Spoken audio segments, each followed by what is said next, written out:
ଗୋମାଫିଆଙ୍କ କବଳରୁ ଗୋମାତାଙ୍କୁ ସୁରକ୍ଷା ଦେବ କିଏ? ପ୍ରଶାସନ, ପୋଲିସ ନା ବଜରଙ୍ଗ ଦଳ? ଗୋମାତା ପ୍ରତି ଦିନକୁ ଦିନ ଘୋର ବିପଦ ମାଡ଼ିବାରେ ଲାଗିଛି।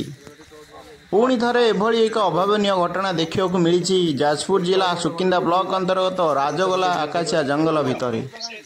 ଗୋମାତା ପ୍ରତି ଏତେ ଅନ୍ୟାୟ ଅତ୍ୟାଚାର କ'ଣ ପାଇଁ? ତାଙ୍କ ସୁରକ୍ଷା ଲାଗି କ'ଣ ପାଇଁ ପ୍ରଶାସନ ତତ୍ପର ହେଉନାହିଁ? ସେଥିଲାଗି ଧ୍ୟାନ ଦେଉନାହିଁ କ'ଣ ପାଇଁ? ଏମିତି ପ୍ରଶ୍ନ ଲୋକମାନଙ୍କ ମନରେ ଉଙ୍କି ମାରୁଛି। ଗତକାଲି ରାତ୍ର ପ୍ରାୟ 11 ଘଟିକା ସମୟରେ କୌଣସି କ୍ଷେତ୍ରରେ ସୁକିନ୍ଦା ବଜରଙ୍ଗ ଦଳ ଖବର ପାଇ ରାଜଗୋଲା ଆକାଶିଆ ଜଙ୍ଗଲରେ ପହଞ୍ଚିଥିଲା। ସେଠାରେ ଦେଖିବାକୁ ମିଳିଥିଲା 60ରୁ 70 ଗୋରୁଙ୍କୁ ବନ୍ଧା ଯାଇଥିଲା।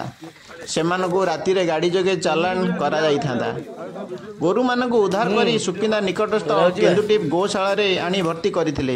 ଏଥିପ୍ରତି ବଜରଙ୍ଗ ଦଳ ଯେତିକି ତତ୍ପର ସହ କାର୍ଯ୍ୟ କରୁଛି, ପୋଲିସ ପ୍ରଶାସନ ଏ ବିଷୟରେ କୌଣସି ଟେର ପାଉନାହିଁ। ଏହା ଏକ ଚିନ୍ତାର ବିଷୟ ପାଲଟିଛି। ବର୍ତ୍ତମାନର ବଡ଼ ଖବର। ତିନିଟା ଚାରିଟା ଖଣ୍ଡେ